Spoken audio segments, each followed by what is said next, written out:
Mga idol, totoo nga ba na ang lalaking ito ang pinakaunang nakagawa ng time machine dito sa kasaysayan? Sino po kaya siya, Kuya Jibe? Tara po at alamin po natin, babalalang mga idol. Kung kayo po ay hindi likas na mapaniwalain at kung ayaw niyo po nakakarinig ng ganitong klaseng kwento, skip niyo na lang po ang videong ito, okay? Noong taong 1995, merong isang lalaki ang pinag-usapan na kung saan siya daw po ang unang gumawa ng time machine dito sa mundo. At siya din daw po ang pinakaunang nagtagumpay gumawa ng time machine. At ito po ay si Mike Marcum. Si Mike Marcum ay isang 21 years old na estudyante mula sa bansang Amerika. Ayon sa kwento-kwento about kay Mike Marcum, siya po ay kumuha ng kurso na naaayon sa elektrika. At dahil sa katalinuhan at kagalingan ni Mike Marcum pagdating sa elektrika at electromagnetism, dito na po naisipan niyang pagtripan ang gumawa ng time machine. Si Mike Marcum ay nakatira daw po sa Stansbury, Missouri, United States. At sa bahay niya po ito, dito po niya binubuo ang kanyang time machine. Alam niyo ba mga idol, sa pagbuo ng time machine ni Mike Marcum, gumamit daw po siya ng compact disc laser para mabawasan daw po ang resistensya ng hangin na papasok sa pole, sa dalawang pole ng kanyang time machine. Yan, kumbaga ito po mga idol ang kanyang ginawang time machine. Meron po dyan dalawang pole na kung saan sa gitna ng dalawang pole na yan, meron daw po makikreate diyan na electricity. Na kung saan, nung habang ginagawa niya ito, bigla po itong lumabas. Nung una po niya makita yung spark sa gitna ng kanyang dalawang pole, dito na po niya naisip na para po itong isang portal.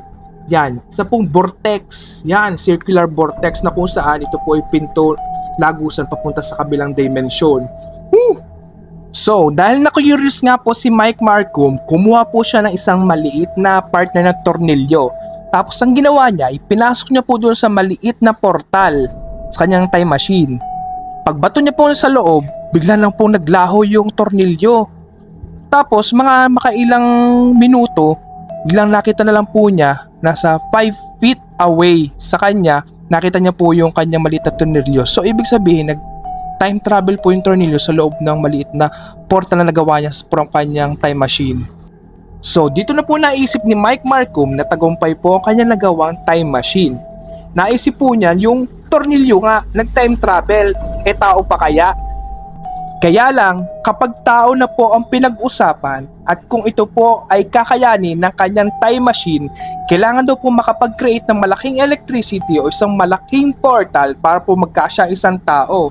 Kaya kailanganin daw po dito ng maraming transformer. At para daw po makaya ng kanyang time machine na makabuo ng circular vortex o isang portal na kasya isang tao, kailangan niya po ng malakas na enerhiya o electricity makakapagpagana dito sa kanyang time machine. Dahil wala pa po sapat na pera, si Mike Marcum noon naging desperado po siya. Kaya ang ginawa po niya, nagnakaw po siya ng mga lumang transformers sa St. Joseph Light and Power Generating Station. Yan. Nakita niyo yon dahil sa katalinuhang angkin ni Mike Marcum na isahan niya po ang St. Joseph Power Station na kung saan nakakuha po siya ng mga lumang transformer na gagamitin po niya sa kanyang time machine. At dumating na nga po yung araw ng January 29, 1995. Dito na po binigyan ng mga pulis si Mike Marcum ng warrant of arrest. Hindi po dahil sa ginagawa po niya yung kanyang time machine, kundi dahil po sa pagnanakaw ng 6 na lumang transformer doon sa power station. Pero alam niyo ba mga idol, sa pagkahuli po ni Mike Marcum, dito po siya sumikat sa media. Inimbitahan po ni Art Bell si Mike Marcum na mag-guest po sa kanyang radio station na kung saan in-explain niya po dito na siya daw po ay gumagawa ng time machine.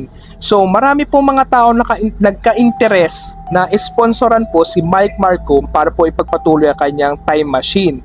So marami po nag-invest, nagbigay ng sponsor ng pera kay Mike Marcum para po mapagpatuloy niyo po ang paggawa ng time machine. At marami din po talaga curious at gusto pong mapatunayan na totoo po ang time machine niya. So yun nga po, marami pong nag-sponsor sa kanya at sumuporta sa kanyang project.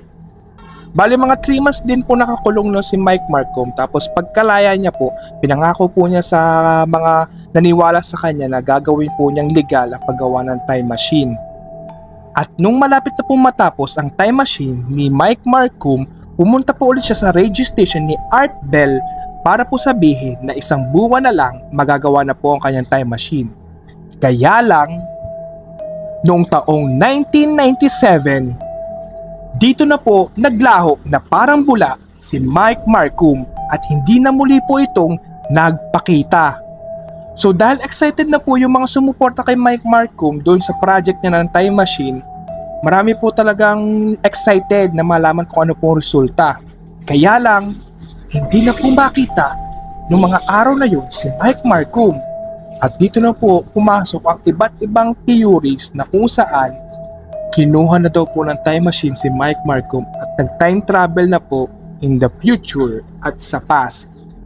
So yung mga sumuporta sa time machine nagtataka kung totoo nga bang gumana ang kanyang time machine o hindi. At nung hindi nagtagal, meron pong tumawag na isang unknown person kay Art Bell sa radio station na meron daw po noong 1930. Meron daw po doong natagpo ang isang lalaking nakabulagta o patay na may kasuotan na kakaiba na hindi ayon sa kanilang panahon at merong hawak ng mga device na kung saan wala pa naman mga ganong device noong 1930. So siguro pinaginalaan daw po nila na si Mike Marcum yun. So mga idol, nag-time travel talaga si Mike Marcum kung isipin nyo. Pero wala pa rin po talagang confirmation kung siya yun talaga. At marami din pong balita na natagpuan daw po si Mike Marcum sa may bandang Hawaii. So ibig sabihin, itinakas lang po niya yung perang binigay sa kanya ng mga sponsors niya at nagpakalayo-layo para kunwari gumawa siya ng time machine, pero hindi naman. Hindi po talaga malinaw kung gumana po talaga ang time machine na ginawa ni Mike Marcum, dahil marami nagsasabi na tumakas lang daw po ito sa mga taong naniwala sa kanya. So, para sa akin mga idol, hindi pa rin siya yung unang taong nakagawa ng time machine na kung saan masasabi ho natin successful. Dahil malinaw po sa kwento natin na napakagulo. Kakayamot.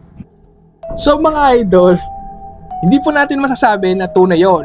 Kasi una pa lang, wala pong nakakita. Tapos wala pong mga witness na kung saan magpapatunay o merong documents na magpapatunay na totoong nawala siya gamit ang time machine. At hanggang ngayon, dark theory pa rin po o misteryo yung nangyari kay Mike Marcum. At marami nga nagsasabi na tumakas lang daw po siya, nagpakalayo-layo para po may takas yung pera. Pero kung kayo po ang tatanungin ko mga idol, naniniwala po ba kayo na totoo po ang ginawang time machine ni Mike Marcum? Gumana po kaya ito? Sa tingin nyo? Sa tingin nyo rin po mga idol na hanggang ngayon nagta-time travel pa rin po sa kabilang dimension si Mike Marcum? At kung kayo rin po itatanungin ko mga idol, gusto mo rin ba magkaroon dito sa ating mundo ng time machine para makapunta ka po sa past at sa future?